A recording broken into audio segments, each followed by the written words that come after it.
বিশ্বের সর্বাধিক মুসলিম জনসংখ্যার দেশ হতে চলেছে ভারত, বলছে রিপোর্ট। এদিকে যুক্তরাষ্ট্রকে পাল্টা ব্যবস্থার হুমকি ইউরোপীয় কমিশনের। অবিলম্বে ফিলিস্তিনকে স্বীকৃতি দিতে ৬০ ব্রিটিশ এমপির চিঠি।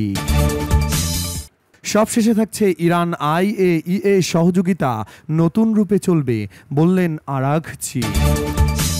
বিশ্বের সর্বাধিক মুসলিম জনসংখ্যার দেশ হতে চলেছে ভারত, বলছে রিপোর্ট।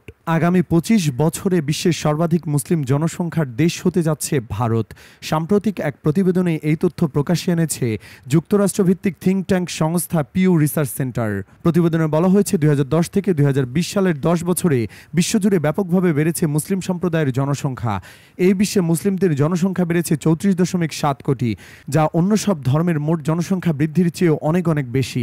এতে আরও বলা হয়েছে, বিশ্বজুড়ে মুসলিমদের সংখ্যা যেখানে ২০১০ সালে ছিল ২৩.৯%, ২০২৩ সালে তা হয়েছে ২৫.৬%।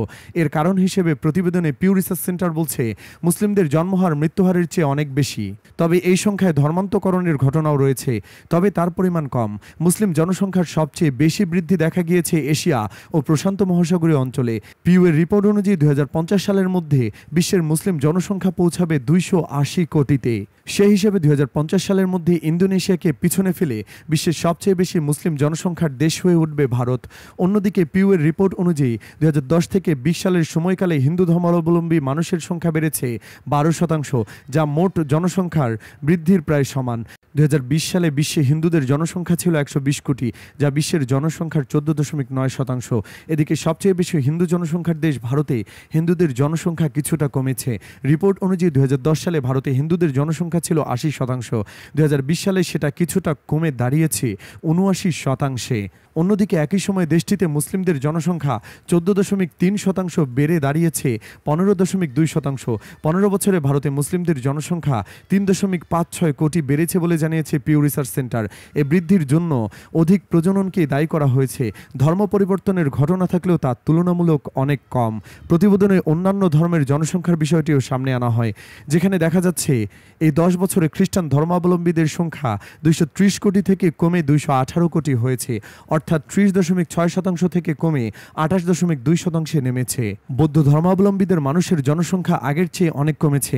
বিশেষজ্ঞদের দাবি, বিশ্বের বৌদ্ধ ধর্মাবলম্বীদের সবচেয়ে বেশি মানুষের বাস চীনে। দেশটিতে জন্মহার নিয়ন্ত্রণে কড়াকড়ির কারণে বৌদ্ধদের সংখ্যা কমেছে, তবে চীন এখন জন্মহার মৃত্যুর জন্য নানা পদক্ষেপ নিচ্ছে। আরও একটি উল্লেখযোগ্য তথ্য হলো, মুসলিমদের পর সবচেয়ে বেশি জনসংখ্যা বৃদ্ধির হার নাস্তিকদের। ২৭ কোটি থেকে বেড়ে নাস্তিকদের সংখ্যা দাঁড়িয়েছে ১৯০ কোটিতে। পিউ রিসার্চ সেন্টারের প্রতিবেদন অনুযায়ী বিশ্বের মোট জনসংখ্যার ২৪.২% মানুষ নাস্তিক। যুক্তরাষ্ট্রকে পাল্টা ব্যবস্থার হুমকি ইউরোপীয় কমিশনের। ট্রাম্পের ৩০% শুল্ক আরোপ কার্যকর হলে পাল্টা ব্যবস্থা নেওয়ার হুমকি দিয়েছে ইউরোপীয় কমিশন। শনিবার ইউরোপীয় কমিশনের সভাপতি উর্সুলা ভন ডের লিয়েন এই হুমকি দেন। তিনি বলেন, যদি যুক্তরাষ্ট্র ১ আগস্ট থেকে ইউরোপীয় পণ্যের উপর ৩০% শুল্ক আরোপ কার্যকর করে, তাহলে ইউরোপীয় ইউনিয়ন তার স্বার্থ রক্ষার জন্য প্রয়োজনীয় পদক্ষেপ নিতে প্রস্তুত। সপ্তাহব্যাপী আলোচনার পর বিস্তৃত বাণিজ্য চুক্তিতে পৌঁছাতে ব্যর্থ হওয়ায় মার্কিন প্রেসিডেন্ট ডোনাল্ড ট্রাম্প শনিবার মেক্সিকো এবং ইউরোপীয় ইউনিয়ন থেকে আমদানির ওপর ৩০% শুল্ক আরোপের ঘোষণা দেন। ১ আগস্ট থেকে এই শুল্ক কার্যকর হবে বলে সামাজিক যোগাযোগ মাধ্যমের এক পোস্টে জানিয়েছেন মার্কিন প্রেসিডেন্ট। এর আগে চলতি সপ্তাহের শুরুতে ট্রাম্প জানান, দক্ষিণ কোরিয়া, কানাডা ও ব্রাজিল সহ বেশ কয়েকটি দেশের নতুন করে শুল্ক আরোপের ঘোষণা দিয়েছেন মার্কিন প্রেসিডেন্ট। ইউরোপীয় ইউনিয়নের নির্বাহী শাখার প্রধান ভন ডের লিয়েন এক বিবৃতিতে বলেছেন, ইউরোপীয় ইউনিয়ন ১ আগস্টের মধ্যে একটি চুক্তির জন্য কাজ চালিয়ে যেতে প্রস্তুত। বিশ্বের খুব কম অর্থনীতি ইউরোপীয় ইউনিয়নের উন্মুক্ততা এবং ন্যায্য বাণিজ্য অনুশীলনের সাথে মেলে। যুক্তরাষ্ট্রকে হুমকি দিয়ে তিনি বলেন, প্রয়োজনে আনুপাতিক প্রতিকার গ্রহণসহ ইউরোপীয় ইউনিয়নের স্বার্থ রক্ষার জন্য আমরা প্রয়োজনীয় সব পদক্ষেপ নেব। সূত্র ডয়েচে ওয়েলে। অবিলম্বে ফিলিস্তিনকে স্বীকৃতি দিতে ৬০ ব্রিটিশ এমপির চিঠি। অবিলম্বে ফিলিস্তিনিকে একটি স্বাধীন রাষ্ট্র হিসেবে স্বীকৃতি দিতে যুক্তরাজ্যের পররাষ্ট্রমন্ত্রীকে একটি খোলা চিঠি লিখেছেন দেশটির ৬০ জন সংসদ সদস্য বা এমপি।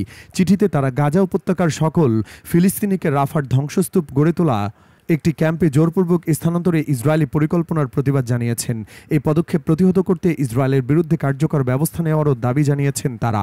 বৃহস্পতিবার ব্রিটিশ পররাষ্ট্রমন্ত্রী ডেভিড ল্যামিনিকে পাঠানো চিঠিতে লেবার দলের এমপিরা তাদের গভীর উদ্বেগ প্রকাশ করেন। তারা বলেন, আমরা গভীর তৎপরতা ও উদ্বেগের সঙ্গে আপনাকে লিখছি, কারণ ইসরায়েলের প্রতিরক্ষা মন্ত্রী সোমবার ঘোষণা দিয়েছেন তিনি গাজার সকল ফিলিস্তিনি নাগরিককে রাফা শহরের ধ্বংসাবশেষে নির্মিত একটি শিবিরে জোরপূর্বক স্থানান্তর করতে চান এবং তাদের বাইরে যাওয়ার অনুমতি দেবেন না। চিঠিতে তারা আরও উল্লেখ করেন, ইসরায়েলি মানবাধিকার আইনজীবী মাইকেল স্পার্ট এই পরিকল্পনাকে মানবতার বিরুদ্ধে অপরাধের একটি কার্যকর রূপরেখা বলে আখ্যা দিয়েছেন। তার মতে এটি মূলত গাজার জনসংখ্যাকে দক্ষিণ প্রান্তে ঠেলে সরিয়ে দেওয়ার পর তাদের উপত্যকা থেকে স্থায়ীভাবে বিতরণের প্রস্তুতি। এমপিরা স্পষ্টভাবে বলেন, এটিকে আরও সফলভাবে বলা যায় এটি গাজায় জাতিগত নিধন। এই চিঠির আগে ফ্রান্সের প্রেসিডেন্ট ইমানুয়েল ম্যাক্রন ব্রিটিশ পররাষ্ট্রমন্ত্রী কিয়ার স্টারমারের সঙ্গে যৌথ সংবাদ সম্মেলনে ফিলিস্তিনি রাষ্ট্রকে স্বীকৃতি দেওয়ার পক্ষে বক্তব্য রাখেন। এই আন্তর্জাতিক অবস্থান আরও জোরালো সমর্থন পেয়েছে ব্রিটিশ এমপিদের ঐক্যবদ্ধ চিঠির মাধ্যমে। চিঠিতে এমপিরা 3টি মূল দাবি তুলেছেন। তা হলো 1, ইসরায়েলের রাফা পরিকল্পনা প্রতিহত করা, এটি মানবাধিকার লঙ্ঘনের স্পষ্ট রূপ এবং আন্তর্জাতিক আইনের পরিপন্থী। 2, ফিলিস্তিনি রাষ্ট্রকে স্বীকৃতি দেওয়া, ব্রিটেনের উচিত দেরি না করে অবিলম্বে স্বাধীন ফিলিস্তিনি রাষ্ট্রকে স্বীকৃতি দেওয়া, যা মধ্যপ্রাচ্যে ন্যায়ভিত্তিক এবং টেকসই শান্তির পথে এক গুরুত্বপূর্ণ পদক্ষেপ হবে। 3, আন্তর্জাতিক চাপ সৃষ্টি করা, ইউরোপীয় ও অন্যান্য মিত্রদের সঙ্গে যুক্ত হয়ে ইসরায়েলের মানবাধিকার লঙ্ঘনের বিরুদ্ধে কূটনৈতিক ও অর্থনৈতিক চাপ বাড়াতে হবে। ইরান আইএই সহযোগিতা নতুন রূপে চলবে, বললেন আব্বাস আরাকচি। ইরানের পররাষ্ট্রমন্ত্রী আব্বাস আরাকচি বলেছেন, আন্তর্জাতিক পারমাণবিক শক্তি সংস্থার সঙ্গে তেহরানের সহযোগিতা বন্ধ হবে না, তবে এটি নতুন একটি রূপ নেবে যাতে পারমাণবিক স্থাপনাগুলোর নিরাপত্তা নিশ্চিত করা যায়। দেশটির আধা সরকারি বার্তা সংস্থা তাসনিম নিউজ এজেন্সি তাদের এক প্রতিবেদনে এ খবর জানিয়েছে। খবরে বলা হয়, পররাষ্ট্রমন্ত্রী আব্বাস আরাকচি শনিবার একথা বলেছেন। তেহরানে নিযুক্ত রাষ্ট্রদূত ও বিদেশি মিশনের প্রধানদের সঙ্গে বৈঠক করেন আরাকচি। তিনি বলেন, অনুপ্রবেশ রোধ ও অস্ত্রবিস্তার রোধ ব্যবস্থা এত সহজে লঙ্ঘিত হওয়া ইরানের জন্য যতটা ক্ষতি, তার চেয়েও বেশি ক্ষতি আন্তর্জাতিক সম্প্রদায় ও আন্তর্জাতিক আইনের জন্য। তিনি আরও জানান, তেহরান যুক্তরাষ্ট্রের পক্ষ থেকে বহুবার বার্তা পেয়েছে, যাতে বলা হয়েছে ওয়াশিংটন আবারও আলোচনায় ফিরতে চায়।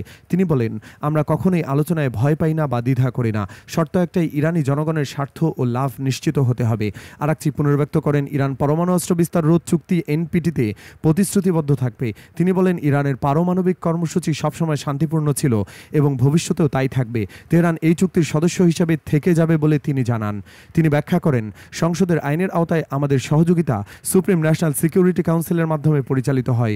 আইএইএ যেসব সহযোগিতা চায় সেগুলো এই কাউন্সিলের মামলার ভিত্তিতে পর্যালোচনা করে সিদ্ধান্ত নেবে। আরাকচি সতর্ক করেন, ইরানের পারমাণবিক স্থাপনাগুলোর সঙ্গে সম্পর্কিত গুরুতর ঝুঁকি রয়েছে। তিনি বলেন, তেজস্ক্রিয়তা ছড়িয়ে পড়ার আশঙ্কা এবং যুক্তরাষ্ট্রের আগ্রাসনের সময় পড়ে থাকা অবিস্ফোরিত গোলাবারুদ থেকে মারাত্মক হুমকি রয়েছে।